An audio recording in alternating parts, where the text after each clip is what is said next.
Bagaimana cara mendakwahi keluarga yang menyimpang dalam beragama?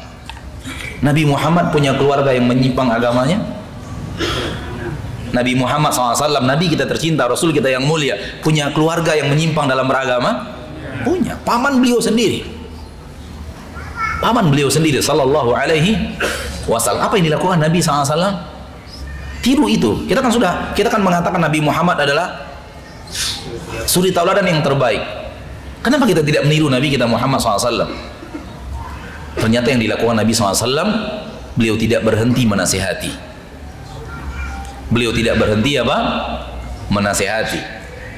Dan menasihati tetap dengan akhlak yang baik, tutur kata yang baik, budi pekerti yang baik. Tapi tidak berhenti. Terbukti sampai akhir hayat Abu Talib, Nabi Muhammad tetap menasihati. Di detik-detik terakhir nafasnya, Nabi Muhammad tidak berhenti menasihati pamannya Abu Talib. Di hembusan-hembusan nafasnya yang terakhir, Nabi mengatakan, ya am, kun la ilaha illallah kalimatan wahaju laka biha indallah. Wahai am, wahai pamanku, ucapkan la ilaha illallah, sebuah kalimat aku akan berhujah nanti di hadapan Allah untuk dirimu. Aku akan berhujah di hadapan Allah dengan la ilaha illallah yang kau ucapkan di hadapan Allah.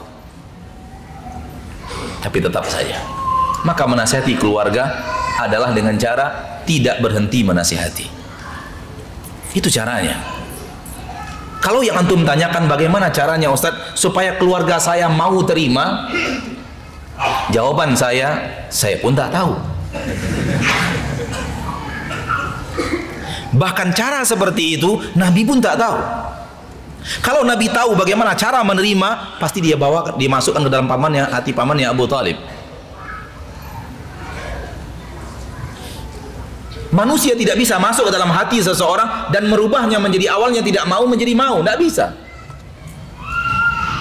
Tidak bisa ya akhi.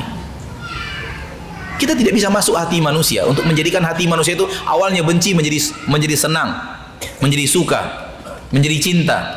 Awalnya memusuhi menjadi menerima dan mencintai, nggak bisa. Itu hati manusia. Yang bisa melakukannya adalah pemilik hati itu, yaitu Allah subhanahu wa ta'ala. Kita hanya bisa menasihati.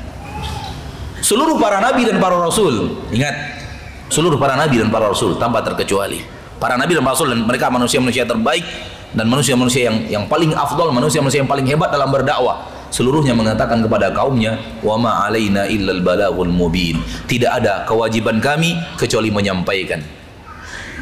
Itu dia dakwah, hanya menyampaikan.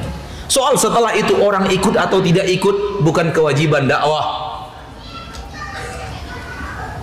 Kewajiban dakwah adalah menyuarakan kebenaran dengan akhlakul karimah, menyuarakan yang hak dengan akhlak yang baik, menyatakan yang hak adalah hak dan batil adalah batil dengan hujah yang jelas dan akhlak yang mulia. Ini kewajiban dakwah, bukan merubah orang agar orang itu keluar daripada kesalahan dan masuk kepada kebenaran. Kalau itu adalah dakwah, pasti para nabi dan para rasul yang pertama kali mengetahui caranya. Dan terbukti anak Nabi Nuh tidak beriman kepada beliau, istrinya, ayah Nabi Ibrahim tidak beriman kepada Nabi Ibrahim, dan paman kita Nabi Muhammad SAW tidak beriman kepada Nabi Muhammad SAW. Berarti mereka tidak punya cara untuk masuk ke dalam hati orang-orang yang mereka cintai untuk merubahnya.